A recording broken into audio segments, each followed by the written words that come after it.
Hello students. Alright, we'll continue with mode of narration. ठीक है, mode of narration में we had done what direct and indirect speech is. I told you this. ठीक है, इसके बाद हम लोगों ने basic tenses किया है, personal pronouns किया है, verb forms किया है, किस तरीके से ट्रांसफॉर्म होता है, किस तरीके से चेंज करते हैं हम लोग. ठीक है, imperatives में क्या रूल फॉलो करते हैं ये भी बताया है मैंने तुम लोगों को. Then we have also done time and place references. किस तरीके से कौन सा वर्ड डायरेक्ट से इनडायरेक्ट में चेंज होने के बाद चेंज होता है, तब्दील होती है उसमें. ठीक है, ये सारा कुछ किया हम लोगों ने. Today we will start with universal truth, habitual facts.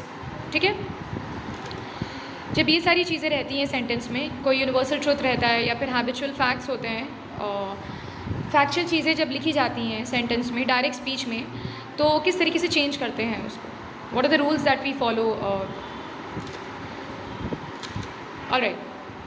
Rule है, if the reported speech states some general, universal, habitual truth, proverb है या फिर historical event है, कुछ भी जो past में हुआ है, improbable future condition है, the present tense used there is not changed into the corresponding past form.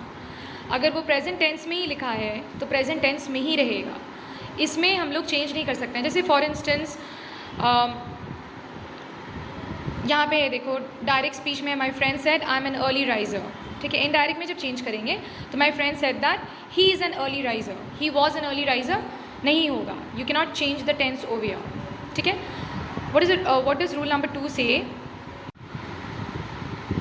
It says that the past indefinite tense, ठीक है, simple past जो है, और the past continuous tense is not changed if the reported speech states two actions which took place at the same time.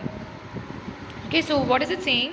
कि अगर simple past tense में कोई sentence है या फिर past continuous tense में कोई sentence है तो ये reported speech में change नहीं होता. Like reported speech जो है, अगर दो action के बारे में बताता है जो एक ही वक्त पर हुआ है, तो ऐसी condition पर हम लोग इसका tense change नहीं करते हैं sentence का. ठीक है, अगर रिपोर्टेड स्पीच जो है वो दो एक्शन के बारे में बात करता है जो एक ही वक्त पर हुआ है, तब ऐसी कंडीशन पर we do not change the tense form over there. ठीक है.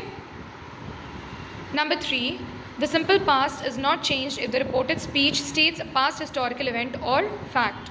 हिस्टोरिकल इवेंट है या फिर कोई फैक्ट है जो पास्ट में हुआ है. ठीक है, तो ऐसी कंडीशन में भी हम लोग इनडायरेक्ट स्पीच में चेंज करने के बाद टेंस चेंज नहीं करते हैं उसका. जैसे डायरेक्ट स्पीच है, the teacher said honesty is the best policy. Indirect speech में क्या होगा? The teacher said that honesty is the best policy. It can not be honesty was the best policy. Okay, जो tense form है वो same ही रहेगा यहाँ पे भी. नेक्स्ट है past tense subjunctive after would, like would rather etc. do not change. ठीक है, जैसे he said I would rather she played. Indirect speech में she said that he would rather she played. Change नहीं होता है जब past tense subjunctive form में लिखा रहता है sentence. Number 5, pure imaginary conditions if dot dot dot word clauses अगर रहता है. ठीक है, ऐसी कंडीशन में भी the tense form doesn't change. For example direct speech, he said if I were rich I would settle in Mumbai. Indirect speech में he said that if he were rich he would settle in Mumbai. इसी तरीके से लिखता है, tense form change नहीं करता है. Now we come to rules for the change of personal pronouns and possessive adjectives. ठीक है, if the direct speech is a pronoun, अगर डायरेक्ट स्पीच में pronoun है तो its person is changed when necessary to refer in the indirect to the same individual as it does in the direct. Okay, first person, a pronoun of the first person, I, my, me, our, we, ये सब जब लिखा रहता है, in direct speech कैसे change होता है? It's change in the indirect speech to the same person as the subject of the introductory verb. ठीक है, किस तरीके से चेंज करते हैं इनडायरेक्ट स्पीच में? ये सेम पर्सन में ही चेंज होता है जब जैसे हम लोगों ने इंट्रोडक्टरी वर्ब में जिस तरीके से इस्तेमाल किया है.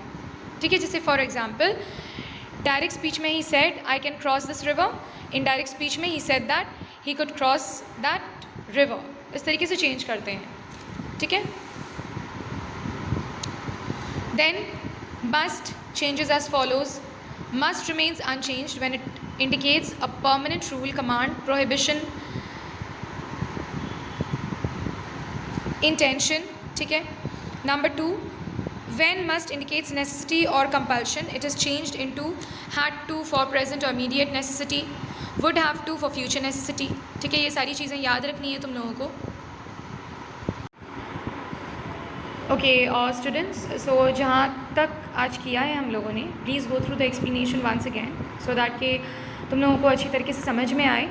ठीक है, आज यहीं तक करेंगे. We'll continue with this topic in the next video. Okay, that's it. Thank you.